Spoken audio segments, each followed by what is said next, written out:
Good evening. I'm Ken Johnson, CEO of Hutchinson Regional Healthcare System, and it's my privilege to welcome you here tonight. Thank you for coming out. My understanding is the roads are a little bit better than they were this morning, so that's good, but I certainly hope everybody is careful getting home. So we've got a great crowd tonight, and I think a couple of really good speakers that will be of interest to you. So let me introduce our topic and our speakers. I'll start by saying that every 40 seconds, someone in the United States suffers from a heart attack. That ends up being about 800,000 Americans each year whose lives are affected by this medical emergency.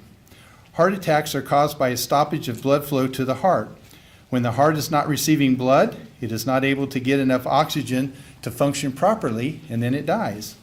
Acting fast in the event of a heart attack is crucial in order to limit the damage to the heart.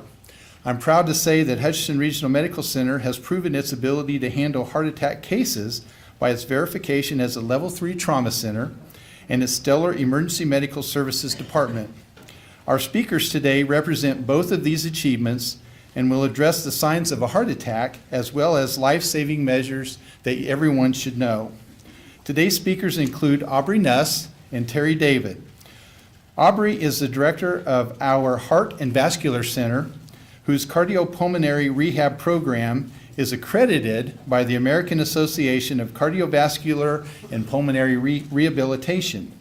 And David is the chief of Reno County EMS, which in 2017 received the American Heart Association Mission Lifeline Gold Plus Award for rapid response in treating patients dealing with the onset of a heart attack.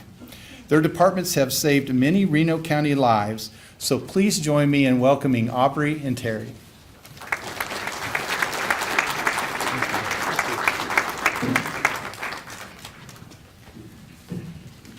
Welcome. Glad to see a great big crowd, and I'm going to walk around, because I'm going to ask some of you questions. When they asked me to come and talk about heart attacks, my advice was pretty simple. Don't have one, thank you. How many have had a heart attack? Look around the room. Wow. Okay, a significant number. And as Ken said, we have a stellar operation here, both outside the hospital and in the hospital both. And I think you, as citizens of the community, can be extremely proud of the work that's being done. However, it starts with you, because I can tell you I've done this for 30 years, and I have not met. How many of you woke up this morning and said, you know, I think I'll call an ambulance today? Haven't met anybody yet that plans on that, whether it's a heart attack or a fall or choking on a green bean. I haven't met anybody yet that gets up in the morning and says, you know, today's my day. I want to go see Aubrey at the cath lab. Or I want to see the EMS and fire guys today. This doesn't happen. So signs and symptoms, and I want to see somebody that would tell me what their signs and symptoms was that had a heart attack. Somebody? Shortness of breath, pain in the jaw, and he pointed to the left shoulder. Okay, did you have nausea?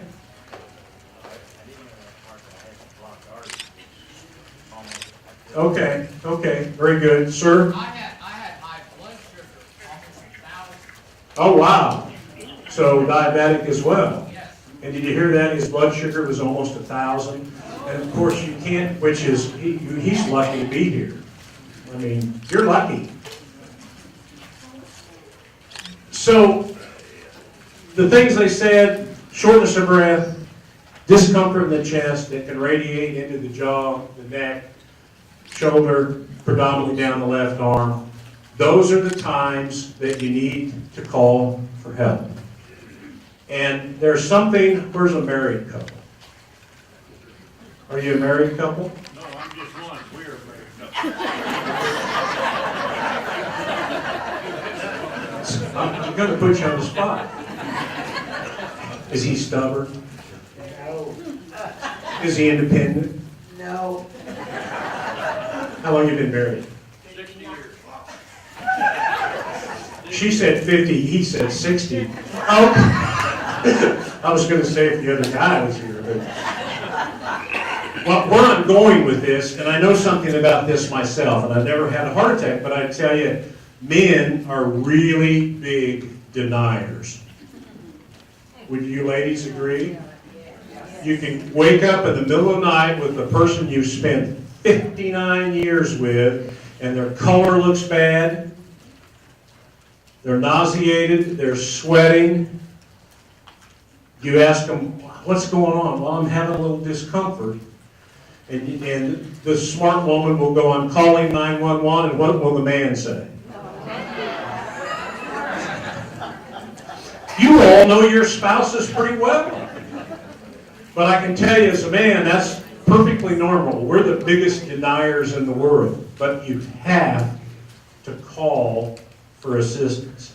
I can tell you in the 30 years that I've done this, we have seen people try to get their loved ones to the hospital, and the outcome is less than desirable. Why would you not want to bring the help to you?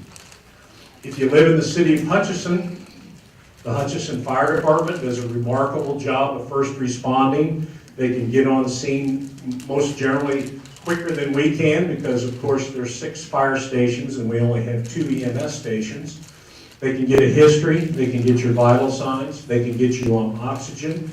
We recently have put the Hutchinson Fire Department under our medical protocols. To be a career firefighter here, you have to be certified as an EMT.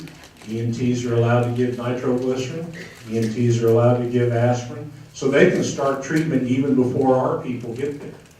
Our people, on the other hand, have almost all the neat stuff to treat chest pain and cardiac events that they have in the emergency room. And that helps her people dramatically because the treatment actually starts when we walk in the door, and our goal is to stabilize you before we get you loaded up and take you out. The other thing that you need to remember is that we, if it's not a heart attack, you as the patient always have the choice of what's being done. So if our people come out and evaluate you, and they determine by doing an EKG and some of the things they do that it's really not a heart attack, they certainly will advise you that and tell you that, you know, we can do something a little different. But it makes sense to bring the help to you. And I would tell you today, as of about 30 seconds ago, we've ran 23 calls today. EMS has run 23 calls today. 8 of those have either been chest pain or breathing problems out of the 23. We had the busiest month in January that we've ever had. We ran almost 650 calls in the month of January. I left here 30 years ago as an EMT and had different colored hair and was a little lighter. When I left here, we were running 2,500 calls a year, EMS. Last year, we ran 6,440. Why is that? Because our population hasn't increased. Why? We're older. I mean, look around, and you saw the number of hands that went up of people that have used our services, and boy, we are glad you're here. We also, in the morning when we come to work, don't plan to come to your house today. I mean, we don't pick you out and go, we're going to go to Bill's house today. But I would tell you that we have a great group of dedicated people. They're professional, they're highly trained, they have the capabilities to fix the problem. A lot of times, at least stabilize you until we can get you to Aubrey's folks.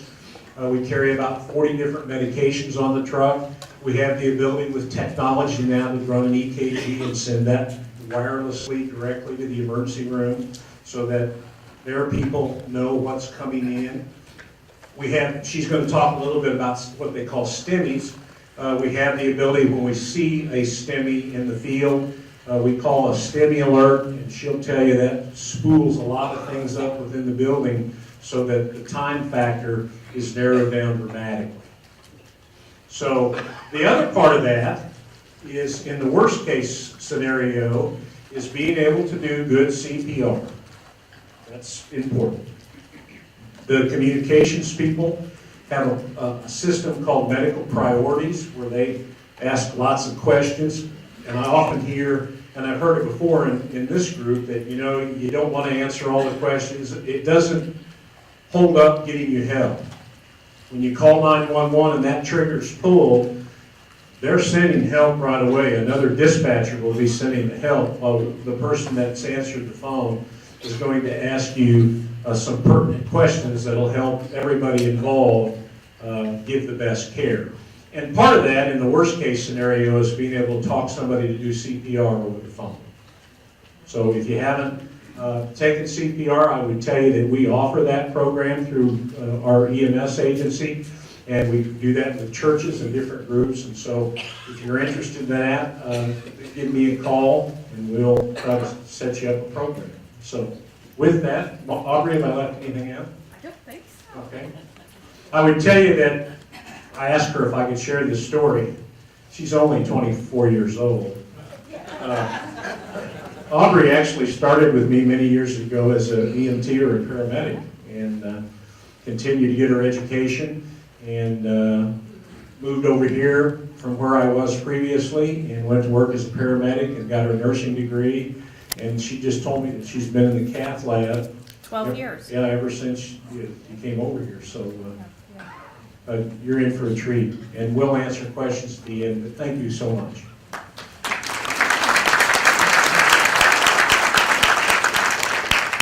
So like you said, I'm Aubrey Ness. I'm the Director of Cardiovascular Services. I've been in healthcare 20 years, 9 of those as a paramedic. I started out, Terry gave me my first job in healthcare. I've been at Hutch Regional for 16, 12 of those in the cath lab. As soon as I became a nurse, I went directly to the cath lab, started out as a staff nurse, became cath lab manager, and then a few years ago I got the opportunity to be the director of the Heart and Vascular Center. So I'm going to try to make sure I run my slides correctly here. There we go. So a little bit about the Heart and Vascular Center. I take care of the echo department where we do cardiac echoes. We also do exercise and chemical stress tests. We also do a fancy echo that is called transesophageal echocardiogram. Anybody that's had a cardioversion for AFib may have had one of those. So we also take care of cath lab. A lot of people don't realize we've had a cath lab here at Hutch Regional for 25 years. We started in 1993, and we actually developed our films in the dark room. So we've come a long way since then. We now have an 8-bed pre and post area. We do emergent, non-emergent cases. We also do a lot of, we do heart caths, pacemakers. We can place defibrillators. We have a special biventricular pacemaker and defibrillator that's specific for patients that suffer from congestive heart failure. A lot of our work also is in peripheral vascular disease. You can form blockages in your arms, legs, kidneys, just like you do your heart. And sometimes those can be very threatening, and people can sometimes lose legs because of it. And, our goal is always to save limbs. We never see amputation as a treatment option. We see that as a treatment failure. And then lastly, I take care of cardiac and pulmonary rehab. And our goal there is really to strengthen, educate, and improve the lives of cardiac patients and pulmonary patients. And so today I want to talk about how we go from this, and some of you may not see that this doesn't look good, but we want it to look like this. So we see this top artery is missing here. And I want to narrow, I could talk for days and days and days about all the things that we do. So I really had to narrow this down. We're going to talk about STEMIs. And so STEMI is what we call an ST elevation MI, or myocardial infarction. And there are very specific EKG changes that we look for in a STEMI. And these heart attacks are caused by a clot. And it's caused by a clot that's formed inside your heart artery. And I've got a little picture here. So what happens is you form a blockage, and these blockages are really only about 40%. They don't typically show up on your stress test. I don't know how many times I have a patient come in with a heart attack and they say, I just had a workup. I just had a stress test. Why did this happen? Well, the blockages that cause these really don't show up on stress tests. They don't typically give you chest pain, but they're a small blockage, and it is a lipid, fat, soft blockage, and it's got this very thin fibrous cap over it. And what happens is that cap gets disrupted. And when it does that, it has microbleeding. And so what does your body do when you start bleeding? It forms a clot, which that's what you want it to do, but in this circumstance, this can be deadly.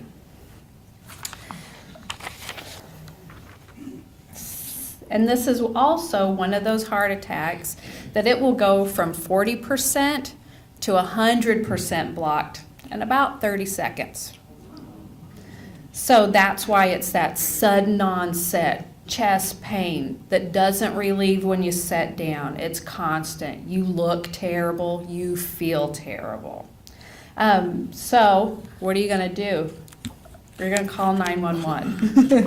That's your number one. I always recommend people, if you feel like you're having a heart attack or you're having chest pain, call 911. Like he said, these are highly trained people. They're going to come to your house. They're going to start treatment immediately.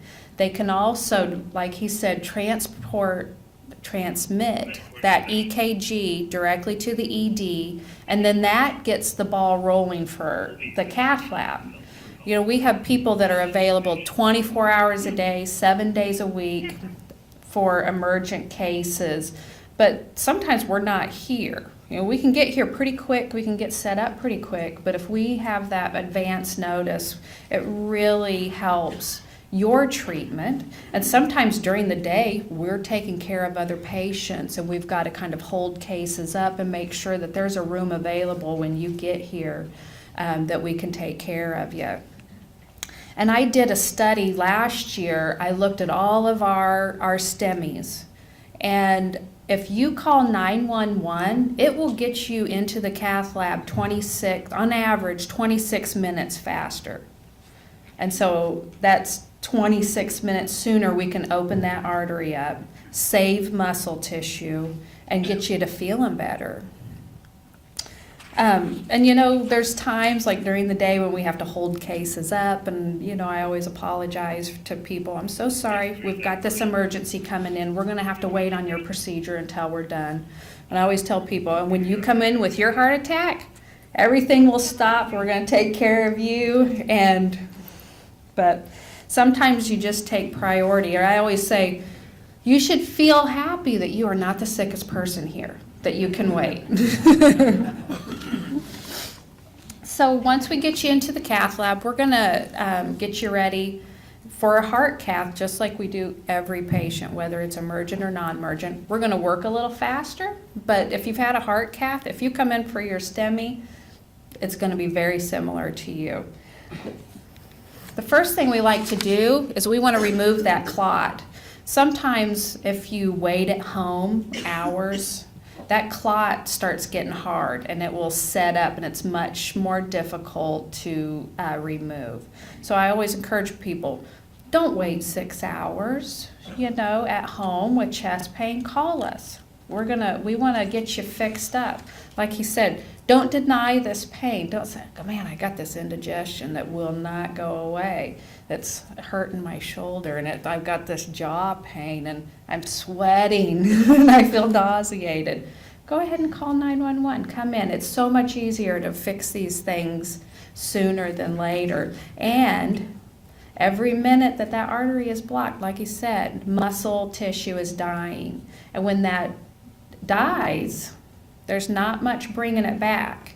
So then you're setting yourself up for a long time, lifetime disabilities with congestive heart failure. So the first thing we do, we like to try to remove that clot if at all possible. And then we use this with a expirate. We use export catheter, and it's an aspiration catheter.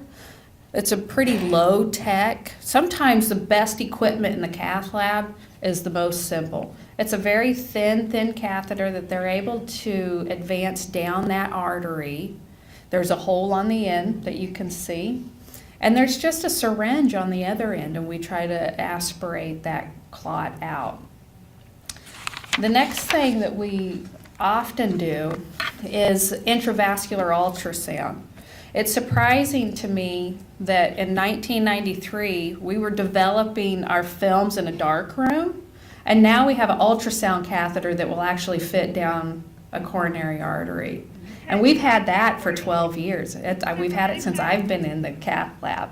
So what this does is you can actually see on the brighter circle on the outside, that is the healthy lumen of your artery. And then you kind of see that crescent moon at the bottom. That's the plaque buildup. So this can actually show us, what the plaque is made of, because there's lots of different plaques. And that sometimes determines some of our treatment options. It also shows us what size that artery is, and that helps us size the stent. Everybody looks a little different on the inside, just like the outside, and we've got to have a piece of equipment that will fit any person that walks in the cath lab. So these are some pictures of kind of what that stent looks like. Stents are mounted on a balloon. They advance it down a wire. And I've got a product board in the back or on the side here that I'll go to after the talk if you want to look at any of these. So that stent is mounted on a balloon. They advance it across the blockage. We inflate the balloon. And when we do that, those stent struts expand. We deflate the balloon and remove it. And we're talking about stents that are 2.25 millimeters to about 4.5 millimeters, which are tiny. And it's amazing to me sometimes that, something that's 3 millimeters big can cause such big problems. And the reason, and people say, well, why don't you just balloon? Because that used to be what we did. We just ballooned and that's it. But what they found is that artery has a lot of muscle and fibrous on the outside of it. So you can expand it, the balloon expands, but what happens is it pulls it back in. So if you put that stent in, it opens and holds open the lumen of that artery and keeps it the size that it's meant to be. I've got a question. Yes. The other time you showed the arteries, you mentioned the word micro. Yes. What does that word micro mean? So you have bleeding, so like endothelial cell bleeding on the inside of that plaque. So it is not in arteries, it's in little vessels that are smaller than arteries. So it's almost like when you, an abrasion, and you kind of get that blood that's oozing. That bleeding doesn't come from a vein or an artery. Does that make sense? No. Has it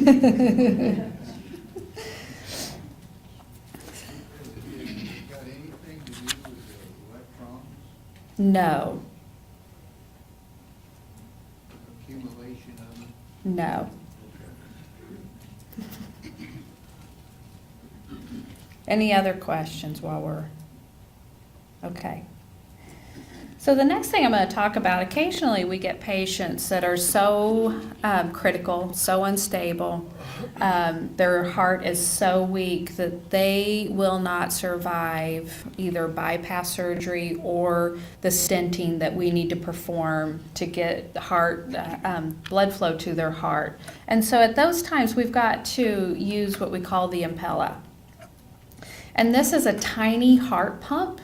It actually is inserted through your femoral artery, and it rests inside your left ventricle. Your left ventricle is that main pumping chamber that pushes blood out through the body. And it pulls blood out of that left ventricle and pushes it out into the aorta and helps support the body while we are fixing the heart. It's able to pump 2.5 liters of blood a minute. A healthy heart pumps, adult heart pumps about 4.7. So it does about half of that. And here's a closer picture of it. And it looks big because of course it's on this gigantic screen, but it's a 12 French. It's 4 millimeters big. So it's amazing to me, under half a centimeter, this pump is able to pump 2.5 liters of blood. And we have seen miraculous things happen with this pump. Patients that we come in and they're very, very sick, and we are very concerned with them, and we don't know if they're going to make it through procedure. We place the pump, we fix all their arteries, we're able to remove the pump. Sometimes we send them to ICU with it so we can rest that heart after it's been so damaged for a while. And then we're able to remove it and they can go home a couple days later. So it's really been miraculous. We've had great success with it. We've had it about 5 years. And we use it about 6 to 7 times a year, and with just great results. We've been very happy with it. So after we stent, usually you'll go to ICU. You might be discharged from there, or you'll go to our telemetry unit and be discharged a day or 2 days later. But now what? Our part's done. Now the real work starts, and that is your work. So once you get your stent, you'll get a referral to cardiac rehab. And cardiac rehab isn't just for people that have heart stents. Any kind of heart procedure, if you've had bypass surgery or a valve replacement, a valve repair, if you've had a heart attack, congestive heart failure, and also heart transplants, you can go to cardiac rehab. And our goal there is to, we want you to recover. We want to maximize your potential after this heart event. So they're going to teach you how to eat properly. They're going to teach you how to manage stress, manage your weight. They'll exercise you. So they're going to strengthen your heart through exercise. And we're not going to get you on the treadmill and run you and beat you up like you would at the gym if you hired a personal trainer. Where they'll assess you. We're going to start out small. And this is a 3-day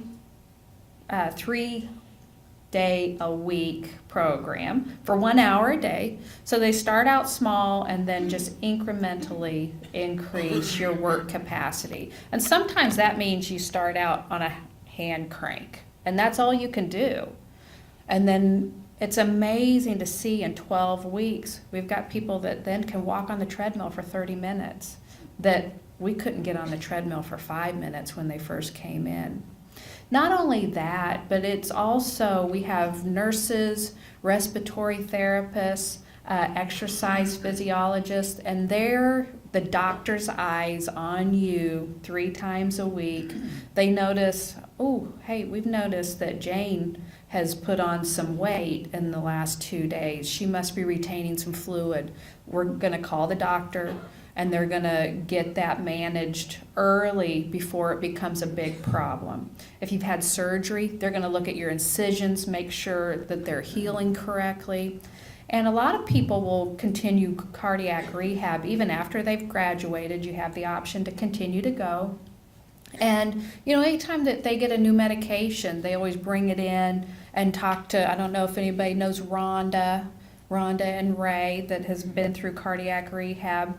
They will talk about your medication, what you need to work on, and your diabetes. They do a lot of diabetes education. And it's a beautiful facility. I don't know if anybody's been in there. Windows on two sides. You form a lot of friendships there.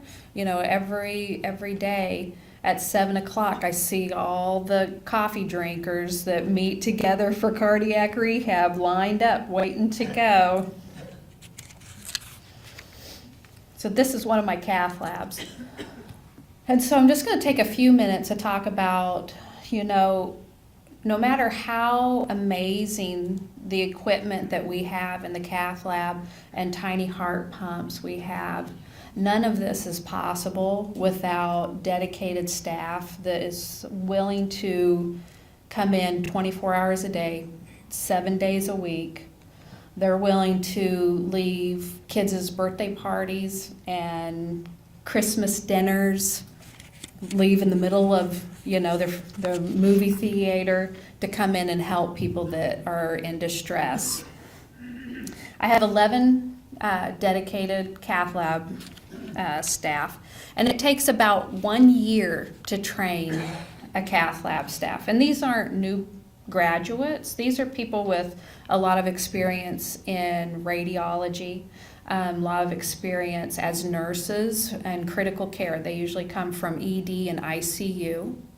And even at a year, they haven't seen everything, but I know that no matter what patient walks through my door, no matter how sick they are, that they know how to take care of it. And they also can handle any piece of equipment that I lay in their hands. This is where my mother goes, and I don't feel like I can release any of these patients or these staff members off orientation until I know that they can take care of anything that walks through the door. If I feel comfortable that they can take care of my mother, then they can take care of you. We also have been really lucky to have cardiologists that are easy to work with. They love to teach. They really enjoy what they do. And so it's really a fun place to work. We get to help people. I always tell people what's so amazing about the cath lab is you get somebody sick, they come into the ER, you stabilize them, you send them to ICU, they get them a little bit better, they send them to telemetry, then they might go to rehab. We literally get to see people get better before our eyes. They can come in with crushing chest pain. We can open up that artery and they literally feel better on the table. And there are times that they will say, I feel like I could go home. And we're like, well, you're not quite ready yet, but maybe tomorrow. And so I'm just very blessed and very proud of this department and this hospital, and just feel like we take excellent care of our patients. I don't feel like there's any hospital in Wichita that has better equipment or staff members than I do. And I think that concludes my talk. Does anybody have any questions for me? If anybody has any questions, just raise your hand up. And I'll bring the mic over to you right here. I've had atrial fibrillation for a few years, excuse me, and take Eliquis. Now, a doctor has warned me about a chest vibrate or when my heart starts racing. So I'm aware of that. How do I tell what signs other than pain or sweating or something like that can I tell if I have atrial fibrillation, fast beating, or I'm about to have a heart, or I'm having a heart attack? Sometimes people don't know the difference. Some people, they will have that rapid heartbeat when they're having a heart attack. Also, do you have a little blood pressure? machine or in, some people just have the little probe that they can put on their finger that will monitor what their heart rate is. Sometimes they'll feel a flutter in their chest. Some people don't have symptoms from AFib. I feel the flutter in my chest, but the doctor told me that's what it is, it's atrial fibrillation. Now, other than becoming more painful, how do I distinguish that I'm only having atrial fibrillation? I think that you have to be evaluated by a healthcare professional. Now, whether you feel sick enough that you need to call 911, or if you make an appointment with your physician or come in, but really, that's what needs to be done. I would tell you, if you don't feel right, don't be afraid to call 911. And I say that because, and I'm not trying to storm up business, but I would tell you that if we come out and evaluate you and you don't need to go in, we don't charge you. And that's rare in healthcare. How many times have you been to the doctor and they let you leave for free if there's nothing wrong with you? And we would much rather come out and have our people run an EKG right there at the scene and go, yeah, we can deal with this, or we can give you something for that. But I would tell you, she's absolutely right. Some of those cases, particularly with atrial fib, if the rate's high enough, we can generally fix that at the house.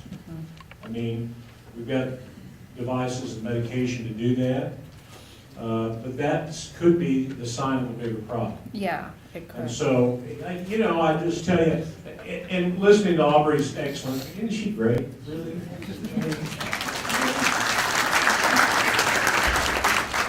He wants to take credit for me. Yeah, I want to take credit since I got her in healthcare.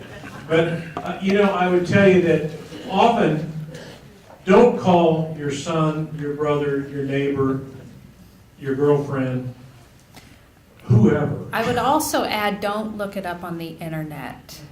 Don't Call, I would tell you.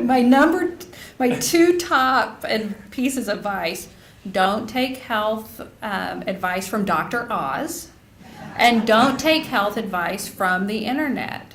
Rely on your physician, or if you need to call 911, come in and be evaluated.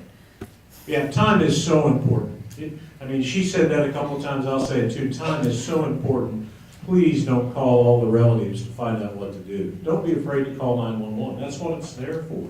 And that's why we all pay tax. So.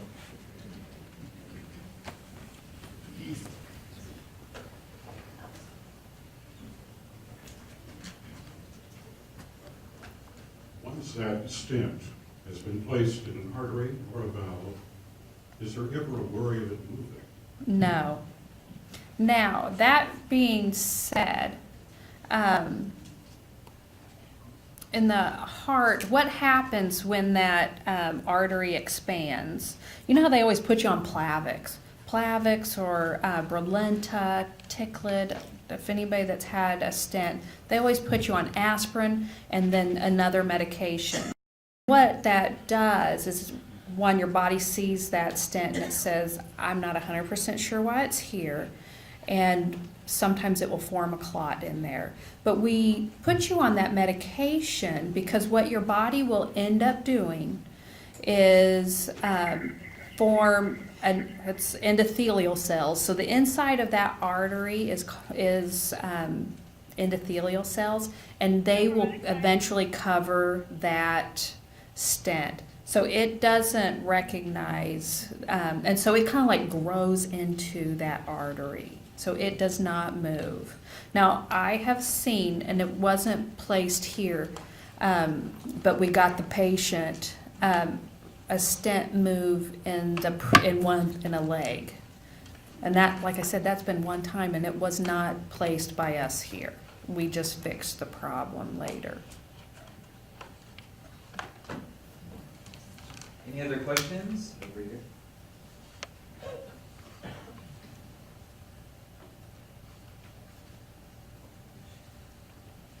Yeah, you say call the ambulance. Who determines if Medicare is going to pay for that ambulance?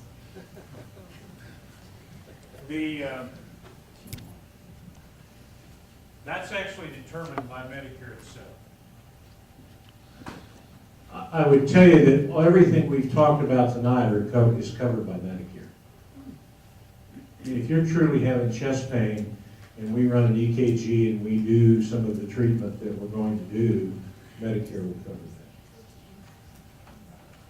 that. And I would tell you also that about 56% of our total call volume is Medicare patients, which again, as I said earlier, says something about how many people we treat on a daily basis, and we're all getting older. But did that answer your question? Well, it answers the question. Did you get denied? Is that, what? Talk to me afterwards. And you guys, you made me get up and walk to the stretcher, and that did it. That made you, They said I could walk. well, and you know, I would tell you that the Medicare's rules are, part of it depends on what the code is. When everybody in the building files the code. But Medicare will tell you that a lot of times they'll deny cases because of that very thing.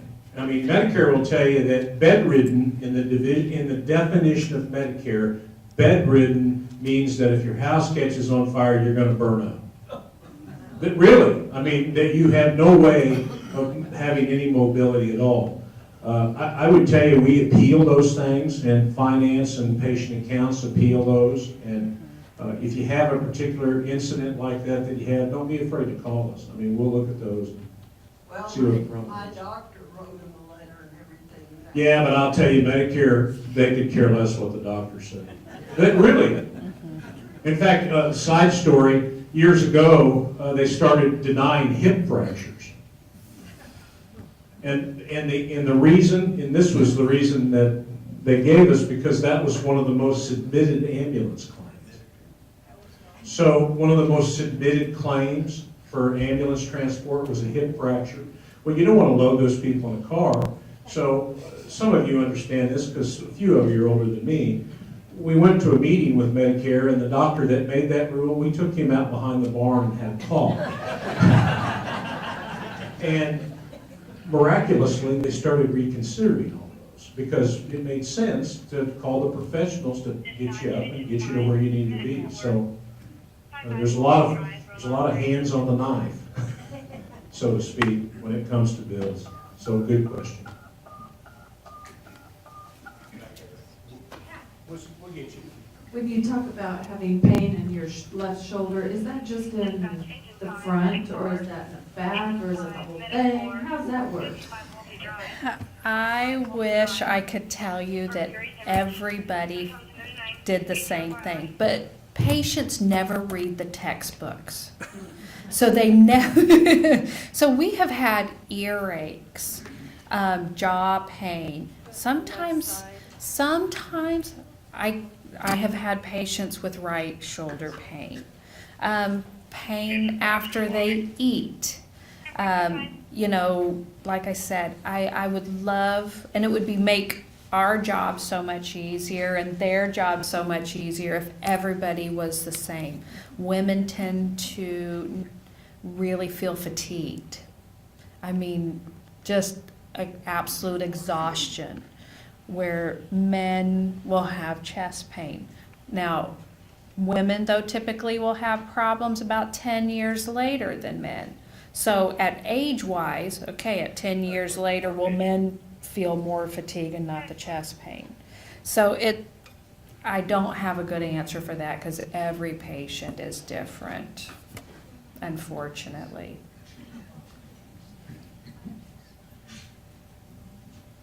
My question is, how long do you have to stay on Plavix? It depends on what type of stent you have. Typically, they like to leave you on Plavix for 12 months. Now, if you continue to have problems, if you're somebody that, we continue to see in the cath lab, you might be on that until it's unsafe for you to be on it, because it does cause problems with bleeding. So we kind of have to, and there's also stents, if you get like a bare metal stent, You don't have to be on Plavix as long. That is usually about 3 to 6 months. But bare metal stents have a little bit higher rate of forming blockages in them than the drug-eluting stents.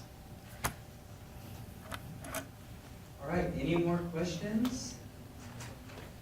Don't see any hands, so thank you all for coming out. Be sure to join us next month to talk about healthy sleeping and drive safe. Thank you. Thank you.